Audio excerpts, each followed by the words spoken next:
नमस्कार। मैं डॉक्टर नीलाभ आज फिर आपके सामने उपस्थित हुआ हूँ। काफ़ी लोगों ने कहा कि ये जो लैब टेस्ट हो रहे हैं कोविड-19 के टेस्ट के बारे में, ये इसके विषय में कुछ बोलने के लिए, और इसीलिए मैं फिर से वापस हाजिर हुआ हूँ कि ये जो टेस्ट हैं ये कौन-कौन से टेस्ट हैं, क्या हैं, क्या कमियाँ हैं, क्या प्रॉब्लम है, इसके बारे में डिस्कस करने के लिए। आज की डेट में बहुत ही कन्फ्यूजन है कि कौन सा टेस्ट सबसे ज़्यादा अच्छा है। ये जो रैपिड एंटीबॉडी टेस्ट जो गवर्नमेंट लेके आई है, या फिर पीसीआर टेस्ट जो सारे लैब में हो रहा है। सबसे पहले तो हम ये बात करें कि कौन कौन से टेस्ट हो सकते हैं कोविड-19 के लिए, क्या क्या टेस्ट हो रहे हैं। बेसिकली जो मेन अगर हम ग्रुप में डिवाइड करें तो 4 तरह के टेस्ट होते हैं कोविड-19 के लिए देखने के लिए। एक तो पीसीआर टेस्ट होता है जिसमें हम वायरस के आरएनए को स्टडी करते हैं, उसे डिटेक्ट करते हैं। दूसरा एंटीजन टेस्ट होता है। एंटीजन टेस्ट में वायरस के सरफेस पे एक प्रोटीन होता है, उस प्रोटीन को हम डिटेक्ट करते हैं। ये रैपिड टेस्ट है, लेकिन इसका फॉल्स नेगेटिव 50% है। 50% फॉल्स नेगेटिव काफ़ी ज़्यादा होता है, इसलिए यूजुअली एंटीजन टेस्ट हम नहीं फॉलो करते हैं। तीसरा टेस्ट होता है रैपिड एंटीबॉडी टेस्ट, जिसको सरकार काफ़ी प्रमोट कर रही है, जिसमें जो बॉडी का डिफेंस होता है एंटीबॉडीज़ के थ्रू, उस एंटीबॉडीज़ को हम डिटेक्ट करते हैं, इसीलिए इसका नाम है एंटीबॉडी टेस्ट। चौथा टेस्ट होता है जो कहा जाता है जीनोम मैपिंग। जीनोम मैपिंग में हम जो वायरस का स्ट्रक्चर है, उसके अंदर जो आरएनए है, उसकी मैपिंग करते हैं। ये टेस्ट काफ़ी डिफ़िकल्ट होता है, और ये टेस्ट सिर्फ इसलिए किया जाता है कि हम डिटेक्ट करें कि अभी एक पर्टिकुलर सोसाइटी या टाउन में कौन सा स्ट्रेन ज़्यादा पॉजिटिव है, ज़्यादा पाया जाता है, कौन सा प्रेवलेंट है। जैसा कि आपको पता है कि इंडिया में अभी आज की डेट में 5 स्ट्रेन पाए गए हैं। तो कौन सा स्ट्रेन किस एरिया में है, कौन कितना फेटल है, कौन कितना नॉर्मल है, जिसमें लोग ज़्यादा बच रहे हैं, ये सारी स्टडी के लिए जीनोम मैपिंग की जाती है। अब हम 2 टेस्ट के बारे में डिटेल में बात करेंगे, एक तो पीसीआर टेस्ट और दूसरा एंटीबॉडी टेस्ट। पीसीआर टेस्ट है क्या? एक्चुअली इसका पूरा नाम है रिवर्स ट्रांसक्रिप्शन पीसीआर टेस्ट। जो वायरस के अंदर का आरएनए है, उसे हम डिटेक्ट करते हैं। जैसा कि मैं पिछले वीडियो में बतला चुका हूँ कि इसकी साइज़ बहुत ही सूक्ष्म होती है। ये 1 मिलीमीटर का 1 करोड़वां हिस्सा होता है। इसे डिटेक्ट करना बहुत ही मुश्किल होता है। इसीलिए 1984 में अमेरिकन बायोकेमिस्ट कैरी म्यूलिस ने ये टेस्ट को, पीसीआर टेस्ट को बनाया था। इसका पूरा नाम है पॉलीमरेज चेन रिएक्शन। इसमें डीएनए की मल्टीपल कॉपीज तैयार हो जाती हैं, करोड़ों अरबों कॉपी तैयार होती हैं। तो जो हिस्सा 1 मिलीमीटर का 1 करोड़वां पार्ट था, अब वो चूँकि क्वांटिटी बहुत ज़्यादा हो जाती है, तो ये डिटेक्ट हो सकती है, उसे हम डिटेक्ट करते हैं। लेकिन कोविड-19 वायरस जो है, ये तो एक आरएनए वायरस है, डीएनए वायरस नहीं है। तो इसके लिए उसके पहले एक प्रक्रिया होती है जिसे रिवर्स ट्रांसक्रिप्शन कहा जाता है, जिसमें उस आरएनए जो उसके जेनेटिक मटेरियल है आरएनए, उसका पहले डीएनए कॉपी तैयार होती है बाय रिवर्स ट्रांसक्रिप्शन। और जब रिवर्स ट्रांसक्रिप्शन से तैयार हो जाता है, फिर पॉलीमरेज चेन रिएक्शन से उसकी लाखों करोड़ों कॉपियाँ तैयार हो जाती हैं, जिससे ये डिटेक्ट हो जाता है। इसके लिए वायरस जो होता है वो लाइव वायरस होना चाहिए डिटेक्ट करने के लिए, इसीलिए ये स्वाब लिया जाता है। स्वाब हम कहाँ से लेते हैं? स्वाब हम या तो अपर रेस्पिरेटरी ट्रैक्ट से लेते हैं, जो सबसे कॉमनेस्ट नेजोफेरेंजियल स्वाब होता है, जो तालू के पीछे का हिस्सा होता है, फेरिंक्स का या नाक का कह लीजिए, जहाँ पे नाक और मुंह मिलते हैं, वो एरिया इसका घर है, जहाँ पे बैक्टीरिया ग्रोथ की काफ़ी ग्रोथ होती है। तो सैंपल वहाँ से लिया जाता है नेजोफेरिंक्स से। उसके अलावा और भी हैं, जैसे ओरोफेरिंक्स से भी आप ले सकते हैं, नेज़ल स्वाब भी ले सकते हैं, सलाइवा भी ले सकते हैं, लेकिन सबसे सेंसिटिव टेस्ट है नेजोफेरिंजियल स्वाब। 98% सेंसिटिव होता है। लेकिन ये पहले हफ्ते में ही जब वायरस काफ़ी तेज़ी से ग्रो कर रहा है और काफ़ी वहाँ पे है इकट्ठा, तभी वहाँ पे स्वाब लेने का फ़ायदा है, तब ये पॉजिटिव आता है।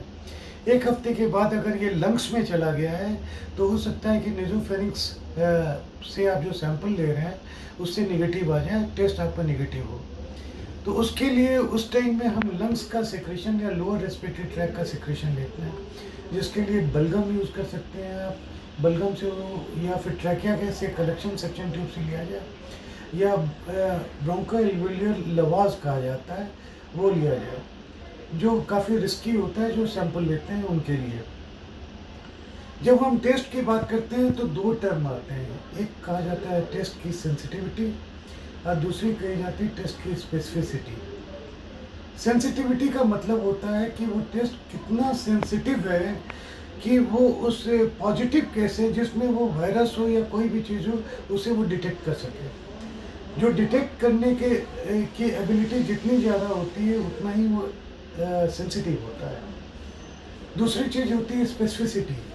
स्पेसिफिसिटी का मतलब होता है कि वो टेस्ट कितना स्पेसिफिक है कि वो सिर्फ और सिर्फ उसी वायरस को कैच करेगा, दूसरे और किसी को नहीं कैच करेगा, दूसरे में नेगेटिव रिपोर्ट देगा। तो जो टेस्ट जितना ज़्यादा स्पेसिफिक होगा उतना ही कम सेंसिटिव होगा, जितना ज़्यादा सेंसिटिव होगा उतना ही कम स्पेसिफिक होगा। ये आप इसको मान लीजिए कि एक स्टैंडर्ड है, ये स्टैंडर्ड हमने यहाँ पे 50 पे सेट किया हुआ है कि 50 के ऊपर जो होगा उसे हम पॉजिटिव रिपोर्ट देंगे। तो कई ऐसे होंगे जो ये स्पेसिफिक तो ज़्यादा होगा, ये ज़्यादा हाई पॉजिटिव रेट बतलाएगा, लेकिन कई जो ऐसे होंगे जो जिनके वो डिजीज़ नहीं होगा लेकिन उसी तरीके के वो स्ट्रक्चर बना रहे होंगे तो वो भी इसमें पॉजिटिव आने शुरू हो जाएंगे, तो स्पेसिफिसिटी कम होती जाएगी। अगर हम ये स्टैंडर्ड 50 के उस जगह पे उठा के 90 पे रख दिया, हमने 90 कर दिया, तो ये बहुत ज़्यादा स्पेसिफिक हो गया कि 90 के ऊपर वाला ही जो है फिल्ट्रेशन ज़्यादा हो गई। ये स्पेसिफिक है कि अगर ये पॉजिटिव है तो है, इसमें कहीं कोई कन्फ्यूजन नहीं है। लेकिन अगर लोड ज़्यादा नहीं है, वायरस लोड उतना ज़्यादा नहीं है, तो उतना अगर मटेरियल नहीं तैयार हो पाया तो ये निगेटिव भी आ सकता है। नेजोफेरेंजियल स्वाब की जो सेंसिटिविटी होती है वो तकरीबन हम बोलते हैं कि 70 to 90% की होती है। ये काफ़ी स्पेसिफिक टेस्ट भी होता है। अगर ये पॉजिटिव है तो ये पॉजिटिव है, इसका मतलब कि आपको कोविड का इन्फेक्शन है, अगर ये पॉजिटिव आया है। अगर निगेटिव आता है तो निगेटिव ये क्यों आता है ये जानना बहुत ज़रूरी है। अगर वक्त के पहले आपने टेस्ट करवा लिया, जैसे कई मित्रों ने मुझे कहा कि जी मेरा एक्सपोजर हो गया, मेरा टेस्ट करवा दो, मैं उन्हें समझाता हुआ परेशान हो जाता हूँ कि भाई अब टेस्ट मत करवाओ, अब टेस्ट करवाओगे तो रिपोर्ट निगेटिव आएगा। क्योंकि बैक्टीरिया जो वायरस है, वायरस का इंक्यूबेशन पीरियड 5 से 7 दिन है।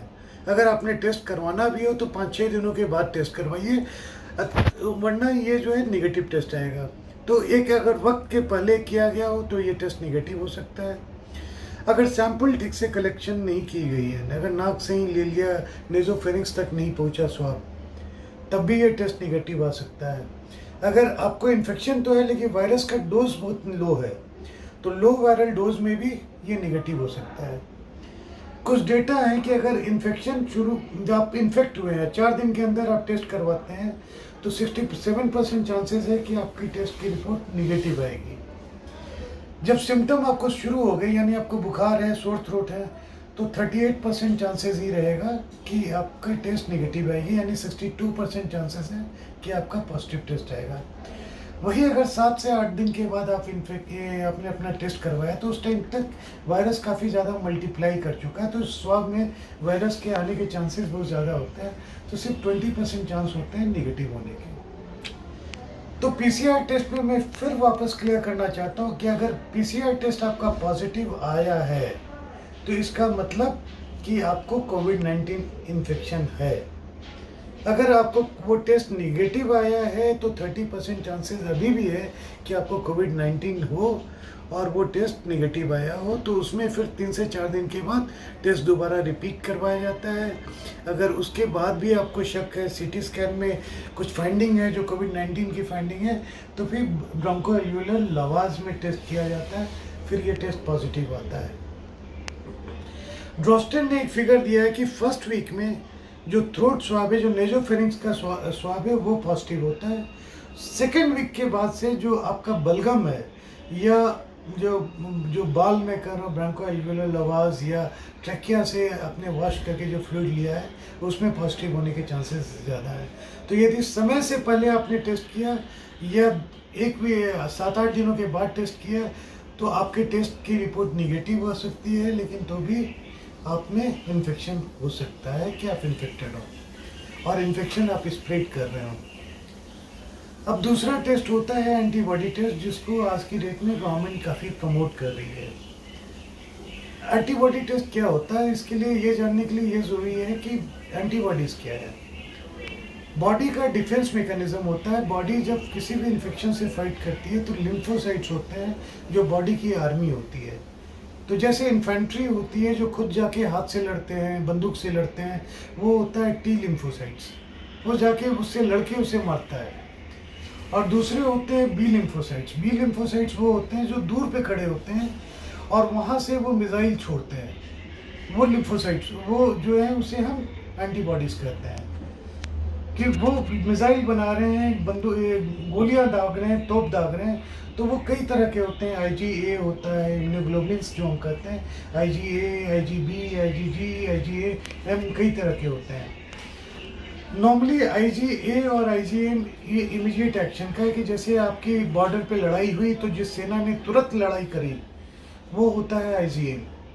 तो IgM इसीलिए तुरंत राइज करना शुरू होता है जब भी इन्फेक्शन होता है। नॉर्मली 1 वीक से लेकर 3 वीक का इसका पीरियड होता है। उस समय IgM की संख्या काफ़ी ज़्यादा होती है जिसे डिटेक्ट किया जाता है। लेकिन जैसे बॉर्डर पे लड़ाई चलती है तो हर जगह से, हर डिस्टेंस से आर्मी डिप्लॉय किया जाता है उस जगह पे कि भाई वहाँ लड़ाई चल रही है, आओ पीछे आओ। वो होता है IgG जब वहाँ पहुँचता है, इसलिए वो उसे आने में वक्त लगता है। तो 2 से 3 हफ्ते के बाद इसका पीक आना शुरू होता है और ये काफ़ी लंबे समय तक इम्यूनिटी देता है। जो लाइफ लॉन्ग इम्यूनिटी की आप बात करते हैं वो IgM देता है। क्या अगर एंटीबॉडी प्रेजेंट है आप में तो आप को कभी कोविड इन्फेक्शन नहीं होगा? इस सवाल का जवाब अभी साइंटिस्ट को नहीं पता। अगर ये इम्यूनिटी आती है, कितने दिनों की इम्यूनिटी आएगी? 1 महीने की आएगी, 3 महीने की आएगी, 6 महीने की आएगी, 1 साल की आएगी या लाइफ लॉन्ग की आएगी? ये आने वाला वक्त ही बतलाएगा। लेकिन कुछ केसेस रिपोर्ट हुए हैं जापान से, कोरिया से, जहां एक बंदे को कोविड-19 का इन्फेक्शन हुआ, ठीक हुआ, फिर दोबारा इन्फेक्शन हो गया। अभी ये पता नहीं चल पाया है कि स्ट्रेन सेम थी या अलग स्ट्रेन से इन्फेक्शन हुआ था। ये कहना बहुत मुश्किल है क्योंकि एंटीबॉडीज़ दोनों के सेम होते हैं। तो एंटीबॉडी टेस्ट में हम जो है कोविड-19 के वायरस के अगेंस्ट में जो एंटीबॉडीज़ बनता है उसे हम डिटेक्ट करते हैं। इसकी स्पेसिफिसिटी जो है 70 to 80% केसेस में होती है।